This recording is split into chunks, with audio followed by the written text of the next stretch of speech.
What is going on, everybody? Today we're looking at the McFarlane Toys DC Multiverse McFarlane Collection Edition figures of Connor Kent and Sergeant Rock, so the newer way of the McFarlane Collector Edition figures. So both of these look cool. Of course, we get Connor Kent, or Superboy, so nice basic design for him, just with his black t-shirt and blue jean design, which is always like cool and kind of iconic for him. So that's nice to have, so we can include him with any of our teams of Teen Titans, Young Justice, whatever we want to do there. Comes with some additional heads as well. We get his bald head where he tries to be more like Lex Luthor with part of his DNA, and then it looks like he comes with like a rock effect and stuff, so that's cool. Then we also got Sergeant Rock, which is like an old World War II sort of guy that I'll tell you some of the story about. Just kind of cool to have him, just like a kind of like a military soldier guy. Looks pretty cool there.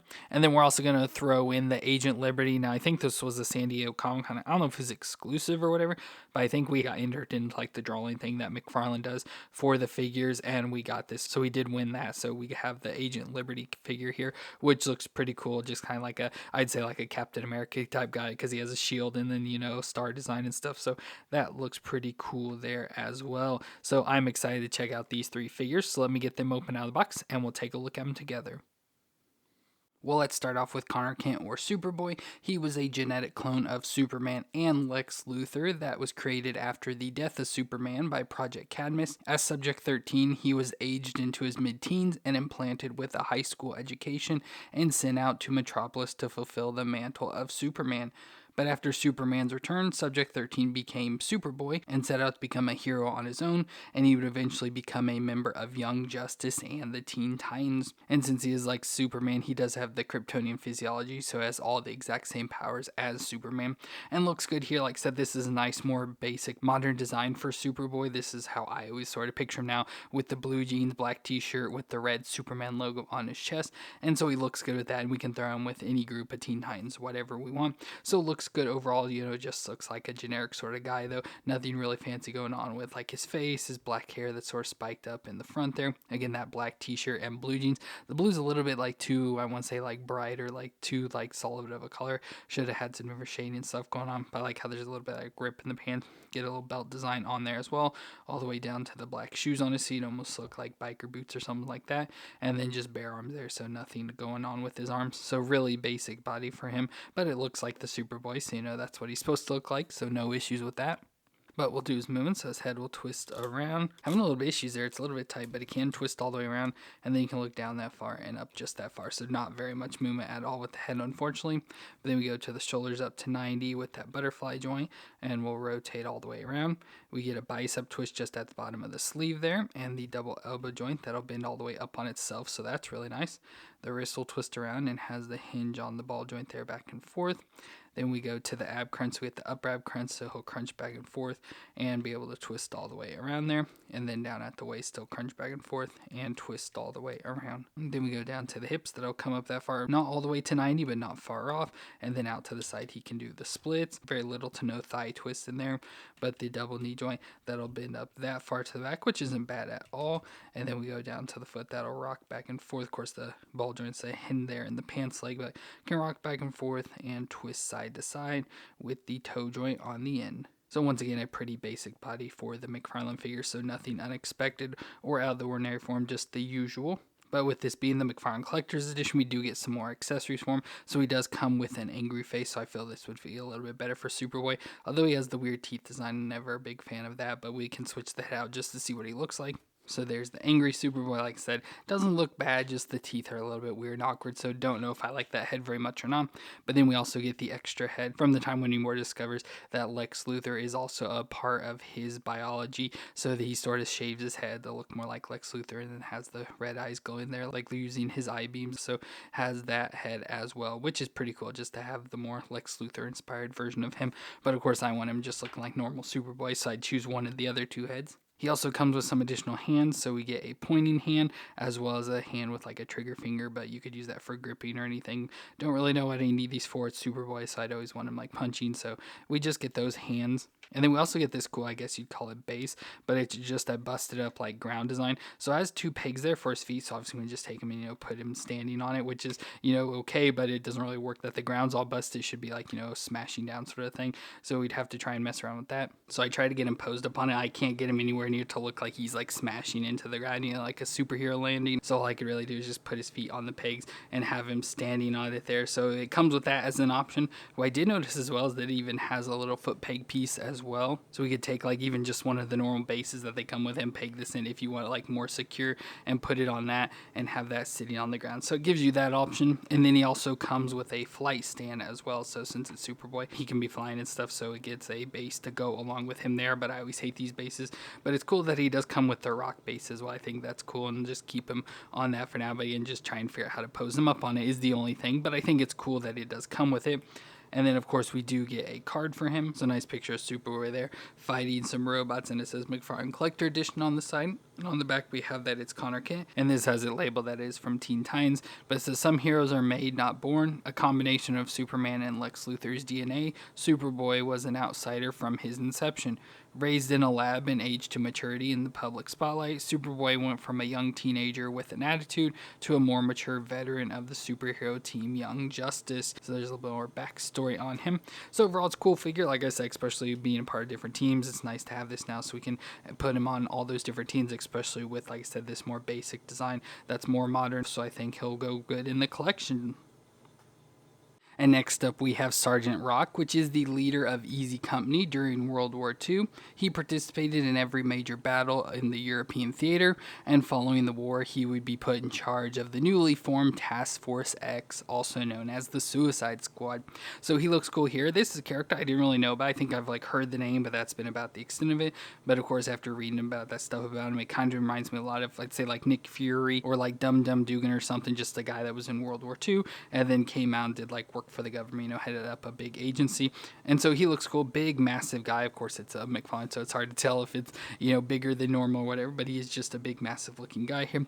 Love like the design they added, especially like on his face. I'm not sure what's going on, if he has like dyed blonde hair or if he's got mud on, because he's got mud on his face with the same sort of yellowish gold color that matches. So I assume he's got like a muddy face with it on his hair there as well. So again, not sure what's going on, or just trying to do some shading. Not sure what they were going for, but you can see his darker brown hair, and then he just has some stubble and stuff there on his face as well with the big squared off chin and stuff. So definitely a nice looking face, and like a big guy like this that'd be in the military, it looks good for him. Of course, big arms as well, big beefy arms, and not even like the little hair designs there on his forearms. He does have a watch on his one arm, and then he's got his military outfit, so he has almost like jacket design. I don't know military clothes too well, but almost it looks like a jacket design the way it like hangs down and stuff. But he's got his dog tags on the front, belt around the waist with all sorts of pockets and a little hang down going out the side for accessories, canteen on the back, then a backpack as well. So you can take this off if you want. It's not attached or anything, but you usually slide it off if you don't want this on. But just nice backpack design. Got some holes and stuff from being in the war, so that's pretty nice. And then we get military style pants in this darker olive green color with some knee pads on it, all the way down to the brown boots on his feet that look good, and a little bit of like that muddy color. It looks like sort of painted on them as well. So overall looks pretty nice, just like a, almost I want to say generic military guy, but looks nice to fit in with the DC collection. But for movements, get his head that'll twist all the way around. It can look down that far and up that far. It's a little bit better movements there in the head. Then the shoulders will come up to 90 with the butterfly. Of course, doesn't really do much anything at all, but it'll rotate around. We get the bicep twist and the double elbow joint that bends pretty close to all the way up on itself. The wrist will twist all the way around and has the hinge back and forth. Then we go to the ab crunch, so it's hard to really see what's going on since he has all this material in front, but you can just crunch back and forth a little. You can feel it there, and it'll twist all the way around as well, so probably mostly just all at the waist what we're doing. Then the hips will come up. I can only get it to go that far. It's not far off from 90, but and it's just all the material that's keeping it from going further. And out to the side, you can do it that far from, so not the splits for him. Very little thigh twist, but the double knee joint, that's going to be stiff, of course, but can bend up that far to the back. Not far at all from kicking his butt. Then down the leg, he has a twist at the angle, so it can twist up a little bit higher there, but again, twist back and forth. And then the actual foot itself can rock back and forth, and it can twist side to side with the toe joint on the end. So again, pretty standard McFarlane movements, nothing really out of the ordinary. Of course, he has some pretty good range. Of course, lose some in the midsection because of this outfit design, but it works out just fine the way it is, so no major issues. But accessory wise, we do get a helmet that we can put on. So we get this nice military style helmet, probably some rankings there on it, but I don't really know what they are. But we can put this on his head. A little bit difficult to get on there, but it does fit on there and stays on pretty nice. It kind of like locks down and you can get adjusted there. Looks pretty decent actually. You know, some toys, the helmets and stuff don't look too good on. I don't think his looks bad. Of course it does look not the best, but that's to me how military helmets sort of work. So I feel it's working out pretty good there.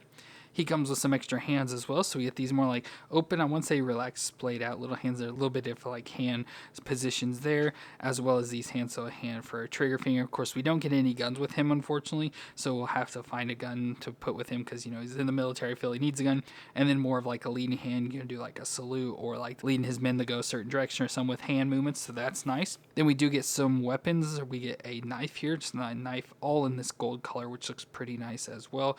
And now he does have a little slot here, so like a little sheath that we can slide this. So with the two materials, not the easiest to get slid in there, but it'll slide down. Of course, not the safest either. He can still like stab himself in the leg, but at least holds his knife there, which is nice. And he also comes with a shovel, so the military shovel, you can twist this and then fold it down and stuff for storage, but nice shovel there. Again, all in that gold color. And we can store this on his backpack, so his backpack has a little piece over here. So we can just take and slide this in, so his backpack can hold that shovel as well. So he's always got the shovel and his knife with him, which is nice. And of course, it's a McFarlane, so he comes with the base. And we get his card, so there's more of like a black and white collar design for him. Of course, it doesn't really look much like face and stuff. I think he looks different like every time you see him, but there's just a picture of him. And then, of course, on the back, we have his name of Franklin John Rock. It says, always at the vanguard of World War II's bloodiest battle, Sergeant Rock shepherded easy company from the beaches of Normandy into the heartland of Germany. The quintessential soldier, Frank followed orders and got the job done swiftly and efficiently, witnessing extraordinary events during wartime, even the presence of superpowered beings on the battlefield. In later years, Frank most clearly recalls the horror of seeing men on both sides and an endless parade of greenhorns get maimed and killed. When hostilities ceased, Frank stayed a soldier serving the country as both an educator and a clandestine agent. So there's much more information, better backstory on him there. And really cool, like I said, not necessarily like a good like DC figure because, you know, it just looks like a military guy. So this could be used for any sort of like military thing you want, but he looks very nice. A nice figure design, comes with cool accessories. Just missing the gun, which is disappointing, but you know, McFarlane has those weapons packs you can just get and get a gun from that and give to him, but otherwise this is a really nice figure. And our final figure today is Agent Liberty, whose real name is Benjamin Lockwood. He served in the U.S. Army Special Forces and was on a CIA rescue mission in Iran that went wrong, so he and his fellow soldiers were abandoned. This left him angry with the government, and when he returned to the U.S., he would join a paramilitary group called the Sons of Liberty, and they would provide him a costume and weaponry as their operative of Agent Liberty. So he looks cool here. This is a nice design. Of course, seeing pictures like of him from the comics and stuff. Sometimes his outfit looks white, sometimes it's black, so I know they did a variant in the white as well, so it's hard to really tell. At least for me, I don't know what color he is specifically because, you know, they do the shading with, even with black like this, there's light shine on it, so it looks more white, so it's hard to tell exactly what color he is. But this version we got is just the black, which looks fine to me, but he looks pretty good with the different colors. So he does have the yellow that comes up and around his head, so the mask around, very similar to like what Captain America would wear, but nice black around the eyes as well with all the yellow, and that sort of comes down, then transitions into the black, so we have black in all the midsection going down, but then we get the yellow gloves and yellow boots. He has some blue dots on his hands as well, not sure what those serve as, but then a bell around his waist with all sorts of pockets there, and then the strapsing that goes around, so nice star on his chest, again very similar to Captain America, but with the red and blue stripes that go all the way around to the back, where he has sort of like a jetpack design, so it allows him to fly and everything, and we get an effect for that, so looks pretty cool overall. I just like the colors though of him mostly. I just think it looks like a neat figure. But for his movements, his head will twist all the way around. He can look down that far and up that far. So looks more up than he does down. So it's still not the best movements, but it's not horrible. The shoulders come up to 90 with that butterfly and rotate around.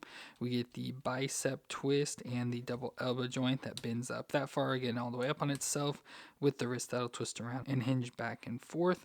Then we can go to the ab crunch, so it should be up here. So crunch back and forth just a little and twist all the way around. And then down at the waist more, he'll crunch and twist all the way around. Then we go down to the hips that come up to 90. Out to the side, he can do the splits, get a little bit of thigh twist in there, which is nice. Oh, I've noticed that yellow stripe down his leg as well. Then we get the double knee joint that bends up that far to the back, not too bad. And then the foot will flex back and forth and twist side to side with the toe joint on the end. So again, this is that base body we've seen with multiple figures, especially more classic figures. They use the same body for everything, so it works the same as all those, so nothing new or different there once again. But then he comes with some accessories. So as I mentioned, he has that jetpack, so we get a flame effect that will plug into that jetpack as well. So it'll just plug in the back there, so now he can be flying around. And then he also uses a plasma shield, so he gets this nice blue shield. You can see it's like a plasma design with the edges there, but it just got nice clips, so we can clip this onto his hand. Now, I'm not sure which hand to clip it in. Usually with like Captain America's, it usually goes on the left, but if he doesn't have any other weapons or anything, I like to put it on the right, so I put it on the right there. So now he can be with that shield and also sort of flying around with his jetpack, so he needs that flight stand, although he doesn't come with one, but looks pretty nice with the shield and everything, so he looks awesome there. He also comes with a base we can put him on, and of course his card. So there's a picture of him again in a more white design there. I kind of like that as well, but again, it's hard to really know what color he is exactly and which one I'd prefer, but looks nice there. And of course on the back we have that his name is Benjamin Lockwood, and it says a former CIA operative, Ben Lockwood, joined a super patriotic, well-funded team of radicals called the Sons of Liberty on the recommendation of his former bureau chief. As Agent Liberty, Lockwood enjoyed access to high-tech armor and weapons. Agent Liberty broke ranks with the Sons of Liberty when the organization ordered him to assassinate Senator Pete Ross. He refused, killing his former mentor in the process, and forwarded classified information on the Sons of Liberty to Daily Planet reporter Clark Kent before beginning a new life on the run. Despite his lack of superpowers, Agent Liberty has put in a short stint with the Justice League of America. So again, much more information there with him. Oh, and I forgot to say, especially with Agent Rock as well, they do come with the card holders with these McFarlane Collector's Edition. Superboy did not, and I think they're stopping making those. Like, they're not going to give them with figures, or maybe just depends who it is. But we get that card stand as well, so you can always put that on display with your figure as well if you want. But overall, I think this is a pretty cool figure. Nice figure design. Like I said, there's the difference with the black and white, and of course it was available at Comic-Con and all that, but looks very cool. I really like the character design. Didn't really know of them until now, but looks nice, and a figure I quite enjoyed. Well, that's going to be it for our DC Multiverse McFarlane Collector's Edition figures. We're in this wave, we've got Connor Kent Superboy, as well as Sergeant Rock, and then through in this Agent Liberty, the San Diego Comic-Con figure. So all three of these are really cool, like design, especially again the Connor Kent. Again, nice to have him in with our teams. The Sergeant Rock is different, like I said, not really like a superhero or anything, but really like the design. It's a nice figure overall. And then the Agent Liberty is probably my favorite out of the wave, just because I like him, and like I said, it reminds me a lot of Captain America, which is my favorite superhero, so it probably carries over with that as well. But three really cool figures and good ones to add to our DC collection. So let me know what you thought of them though down in the comments, and if you enjoyed my review, let me know with that like, and don't forget to hit the subscribe button to see more. But I want to thank you all for watching. I hope you all stay awesome out there, and I'll see you in our next review.